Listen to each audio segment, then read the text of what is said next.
ఒకనాడు కాల్పుల విరమణ అన్నటువంటి కాన్సెప్ట్ని తెర మీదకి తీసుకొచ్చింది స్వయంగా పాకిస్తానే. నరేంద్ర మోడీ వచ్చిన తర్వాత మొదట్లో కాల్పులు నేను అప్పుడే చెప్పా.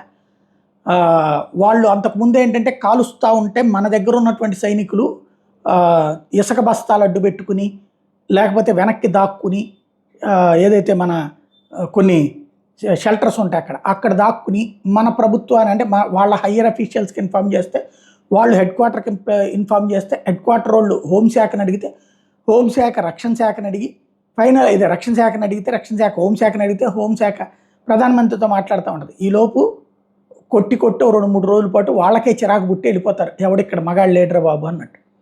అదే నరేంద్ర మోడీ వచ్చిన తర్వాత తొలినాళ్లలో అట్టండి జరిగితే చాలా క్లియర్ ఇన్స్ట్రక్షన్స్ రాజ్నాథ్ సింగ్ ఇచ్చేసింది. వాళ్ళు మామూలు తుపాకీ తీసుకెళ్తే మీరు స్టెన్ గన్తో కొట్టండి, వాళ్ళు స్టెన్ గన్తో కాల్పులు జరిపితే మీరు మిషన్ గన్తో కాల్పులు జరపండి, వాళ్ళు మిషన్ గన్తో కాల్పులు జరిపితే మీరు మోటార్లతో కొట్టండి, వాళ్ళు మోటార్లతో కొడితే మీరు తీసుకెళ్ళి క్షిపణులు వేయండి అని చెప్పాడు. ఆ దెబ్బకి వరుసబెట్టి రుచి చూపించారు ఒక 5-6 నెలల పాటు పాకిస్తాన్. ఊరికనే కాల్పులు జరిపే పాకిస్తాన్ అప్పటి నుంచి మూసుకు కూర్చుంది.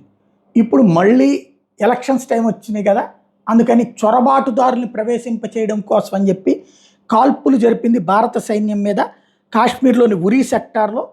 దాన్ని భారత దళాలు తిప్పికొట్టినాయి.